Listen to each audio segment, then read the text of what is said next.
अच्छा भी मेरी अज की वीडियो जी है ना बड़ी इज्जत ते बड़ी शफकत दे नाल है ते इंजीनियर जिहड़ा मरतद मलौन हबीस जेलमी मरतद जहनवी ओहदे जिहड़े शागिर्द ने ना बड़ी इज्जत ते बड़ी शफकत दे नाल एक वीडियो है 5 या 4 तुहाडे नाल गल्लां करनियां ने पसंद आईयां ते ले लिया जे ना आईयां ते तुसीं अगे ही कर रहे हो तुसीं जिहड़ा गल्लां हवा चढ़ा दिंदे हो सिर्फ अपने मिशन ते गामज़म जिहड़ा तुहानूं तुहाडा उस्ताद जहनवी दे गए है। अच्छा तुहाडा उस्ताद आंदा है बाबे ते शाही कोनी मेरे नबी जैसा है ही कोनी।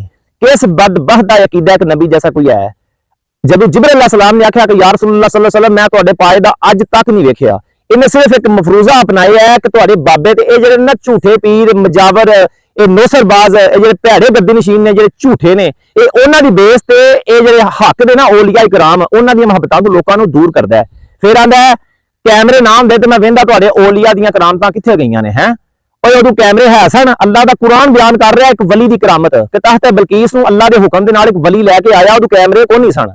फिर अल्लाह का कुरान बयान कर रहा है औलिया दी करामात कि हिजर अलैहिस्सलाम जिन्ने उदों कैमरे कोई नहीं सन लेकिन मूसा ने इल्मे गैब दीयां खबरां देंदे ने पे ठीक है ना। ते अल्लाह तबारक व तआला कुरान करीम च इरशाद फरमांदा मेरे औलिया दा बुग़्ज़ मेरे औलिया नाल दुश्मनी मेरे नाल अल्लाह ने जंग है ये तुहानूं औलिया इकराम तो दूर कर रहा है। याद रखो सिलसिला नबूवत रसूलुल्लाह सल्लल्लाहु अलैहि वसल्लम खातमुन नबिय्यीन ने बंद हो गया, रसूलुल्लाह सल्लल्लाहु अलैहि वसल्लम आखिरी नबी ने हुण नबी को नहीं आना लेकिन इस दीन में मुदम्मम करके लोगों तक फैलाने की ड्यूटी क़यामत तक औलिया इकराम आउंदे रहने ने। ये औलिया ग्राम का कंसैप्ट कुरान करीम दे विच है ये सिर्फ तुहानूं औलिया ग्राम की महत्ता तो दूर करना चाहता है। क्यों औलिया ग्राम जिन्हें हकानियत साडे तक लैके आए ने रसूलुल्लाह दी शरीयत साडे तक लैके आए ने ते ये जिहड़ा हबीस आंदा बाबे ते शाही को नहीं। अच्छा अगर बाबे ना हुंदे ये दुनिया दे कित्थों हुंदा ये जे लोकां नूं गुमराह कर रहा वे। अच्छा जिहड़ा ये दीन बयान कर रहा है बाबे ना हुंदे ते इहने दीन कित्थों लेना सी? इनू जमाना करून च होना पैना है या रसूलुल्लाह दा जमाना पाना पैना है रसूलुल्लाह दी सोहबत इख्तियार करनी पैनी है अगर इन्हें बाबियां ने इनकार करना है।